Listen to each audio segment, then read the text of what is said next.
زیادہ تفصیلی بات کرنے کی بجائے کچھ بنیادی باتیں اس تعلق سے ہی میں آپ کے سامنے رکھنا چاہوں گا۔ اللہ رب العالمین نے قرآن کریم میں فرمایا، یا ایھا الذین آمنوا قوا انفسکم واہلیکم نارا، اے ایمان والو بچاؤ اپنے آپ کو اور اپنے گھر والوں کو جہنم کی آگ سے۔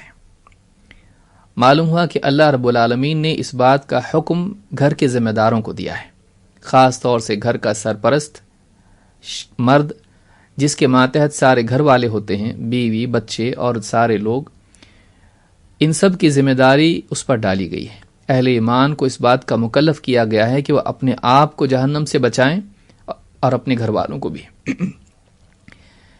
اس سے معلوم ہوتا ہے کہ یہ واجب ہے اور لازم ہے، لیکن اس کی صورت کیا ہے؟ کیونکہ جہنم دنیا میں نہیں ہے، جہنم آخرت میں ہے، اور اس حکم کے مکلف وہ دنیا میں ہے، تو اس کے بچاؤ کی کیا صورت ہے؟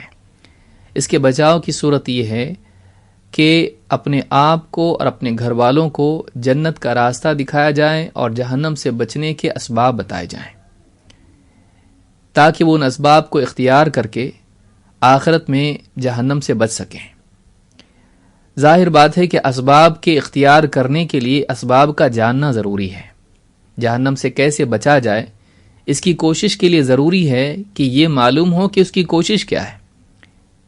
اس سے معلوم ہوتا ہے کہ تعلیم سب سے پہلا بنیادی مرحلہ ہے جہنم سے بچنے کا، اپنے آپ کو اور اپنے گھر والوں کو دین کی تعلیم دینا۔ دنیاوی علوم دنیا کی جہنم سے بچا سکتے ہیں، فقر و فاقہ، بیماریاں، پریشانیاں، تنگ دستی، مصیبتیں، لیکن آخرت میں جہنم سے بچنے کے لیے دنیاوی علوم بے فائدہ ہیں۔ اس کے لیے ضروری ہے کہ انسان کے پاس وہ علم ہو جو اللہ تعالیٰ اپنے نبیوں کے ذریعے سے انسان کو دیتا ہے، وحی والا علم، قرآن و سنت کا علم۔ یہی وہ علم ہے جس کے ذریعے سے انسان دنیا میں بھی کامیاب ہوتا ہے اور آخرت میں بھی۔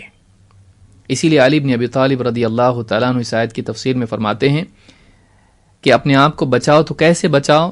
فرماتے ہیں علموا انفسکم واہلیکم الخیر، اپنے آپ کو اور اپنے گھر والوں کو خیر کا علم دو، خیر کی تعلیم دو۔ معلوم ہوا کہ جہنم سے بچاؤ کی شروعات خیر کی تعلیم سے ہوتی ہے۔ اسی لیے اللہ رب العالمین نے ساری انسانیت کو جہنم سے بچنے کے لیے جب وحی کا نازل کرنا شروع کیا تو سب سے پہلا پیغام علم ہی سے متعلق تھا، اقرأ بسم ربک الذی خلق، پڑھ اپنے رب کے نام سے جس نے پیدا کیا ساری مخلوقات کو۔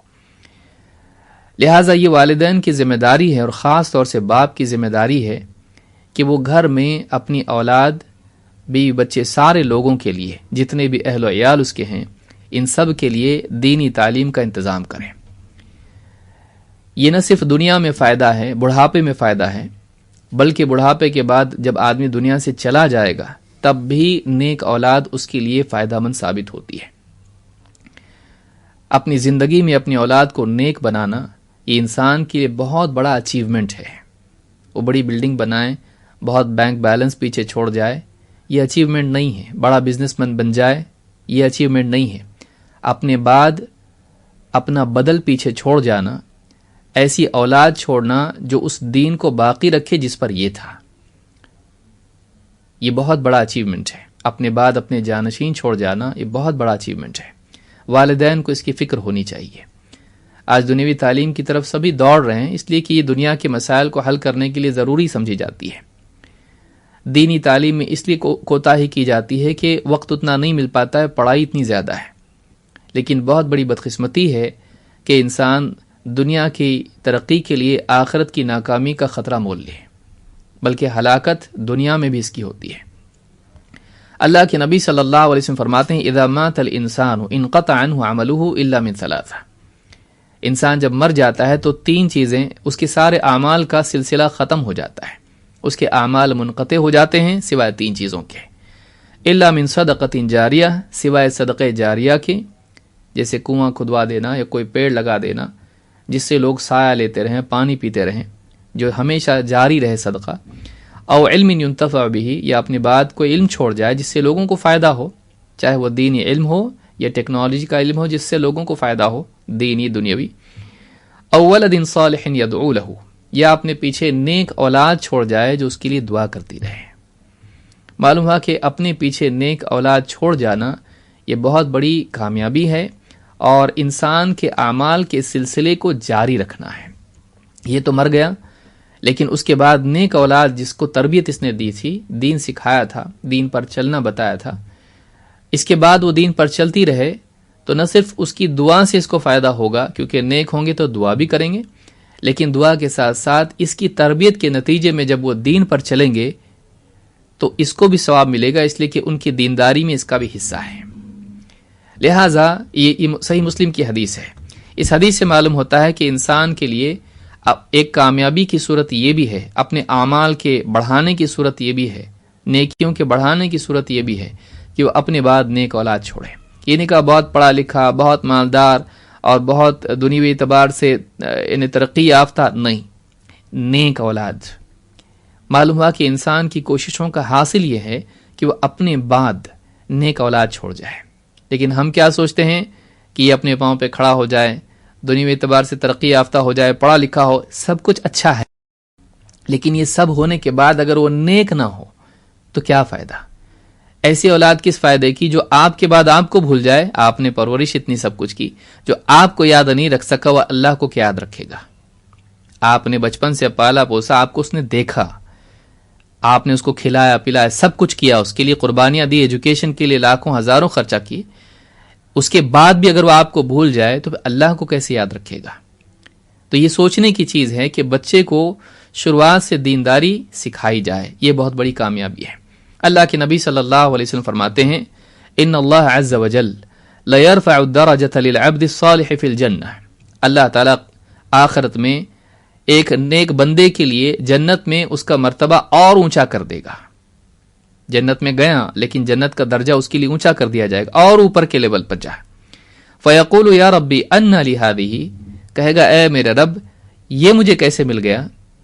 میرے اعمال تو اتنے زیادہ نہیں تھے، ٹھیک ہے جنت میں آ گیا، لیکن اتنا اونچا مرتبہ یہ کیسے مل گیا مجھ کو؟ فیقول باستغفار ولدک لک، اللہ تعالیٰ اس سے فرمائے گا تیری اولاد کے تیرے لیے استغفار کرنے کی وجہ سے، تیرے مرنے کے بعد تیری اولاد نے تیرے لیے مغفرت کی دعائیں اتنی کی کہ تیرا مرتبہ ان کی دعاؤں کی وجہ سے اونچا کر دیا گیا۔ دیکھیے آپ اپنی زندگی میں جو نہیں کر پائے، آپ کی اولاد آپ کے لیے ذریعہ بن سکتی ہے آپ کے جنتی سفر کی تکمیل کے لیے، آپ کے جنت کے مراتب میں ترقی کے حصول کے لیے آپ کا بدل، آپ کی کوششوں کا بدل اولاد بن سکتی ہے۔ اگر وہ دنیا کے کمانے میں لگ جائے، کروڑ پتی بن جائے، آپ کا کیا؟ اگر وہ دیندار بن جائے، غریب بھی رہے، تب بھی آپ کامیاب ہیں۔ جانور بھی کھاتے ہیں، انسان اگر ایک وقت کا نہ کھائے تو کیا جائے گا، لیکن اگر دیندار نہ ہو تو وہ جو گناہ کرے گا بہت ممکن ہے کہ آپ کی تربیت نہ کرنے، لاپرواہی برتنے کی وجہ سے اس کا وبال آپ پر بھی آئے۔ یہ یاد رکھنے کی چیز ہے۔ جو حدیث میں نے بیان کی، امام احمد نے اس کو روایت کیا اور شیخ الالبانی نے صحیحہ میں 1598 پر اس کو صحیح کہا ہے۔ بچوں کو، ابھی جیسے 2 بچوں نے قرآن پڑھا، قرآن کی تعلیم کے کیا معنی ہے، اس کی کیا فضیلت ہے، کتنی اہمیت ہے، اس کو غور کریں، اس پر غور کریں۔ ایک حدیث اس کے لیے پیش کر رہا ہوں، زیادہ تفصیل سے سمجھانے کی ضرورت نہیں، وقت بھی کم ہے اور بات بھی آسان ہے، انشاءاللہ سمجھنے میں کوئی حرج نہیں ہے۔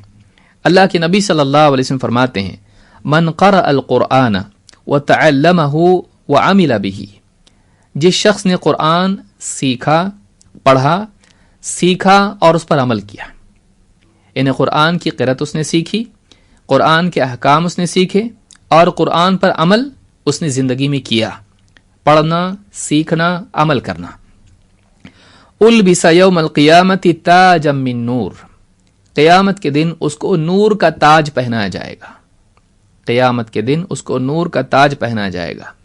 ضوءہ مثل ضوء الشمس، جس کی روشنی، جس کا نور کیسا ہوگا، اس کی چمک، اس کی روشنی ایسی ہوگی جیسے سورج کی ہوتی ہے، ایک دم روشن، برائٹ، ایسا سورج کی طرح اس کی روشنی ہوگی۔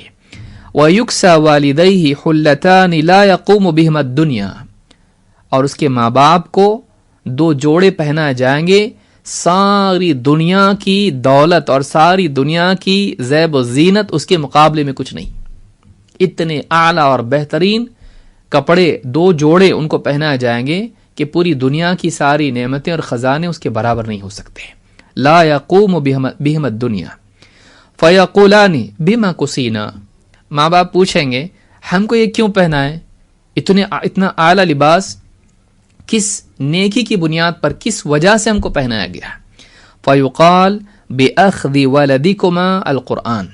ان سے کہا جائے گا تمہارے بچے نے جو قرآن سیکھا, تمہاری اولاد نے جو قرآن سیکھا, اس کے بدلے تم کو دیا جا رہا ہے.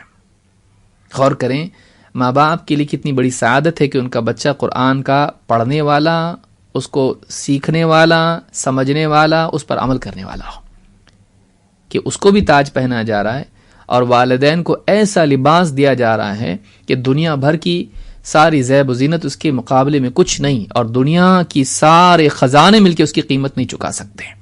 اس حدیث کو امام الحاکم نے روایت کیا ہے, اور الصحیحہ میں شیخ الالبانی نے 2829 پر, اسی طرح سے صحیح ترغیب میں 1434 پر اس کو حسن لغیری کہا ہے. یہ حدیث قابل استدلال ہے. اس سے معلوم ہوتا ہے کہ قرآن کا علم آخرت میں عزت کا ذریعہ ہے, گویا کہ ایک بادشاہت ہے. آپ سوچئے تاج کون پہنتا ہے, تو تاج کا پہنایا جانا, والدین کو لباس کا دیا جانا عزت ہے. دنیا میں بھی آپ دیکھیے کسی کو عزت دی جاتی ہے تو اس کو کوئی شال اڑاتا ہے, کوئی اس کو پگڑی باندھتا ہے, اس طرح لباس دیا جاتا ہے. لباس کا عطا کرنا ایک عزت کی چیز ہے. تو لباس عزت ہے. لباس دین کے لیے بھی حدیثوں میں خواب میں آئے تو دین ہے اس سے مراد. تو یہ بہت بڑی چیز ہے. اس کے بدلے, ان کی دینداری کے بدلے ان کو لباس دیا جائے گا, روشن لباس, نورانی لباس, یا جو بھی عزت والا لباس جس کو آپ کہیں. یہ کس بنیاد پر ہے؟ قرآن کی بنیاد پر.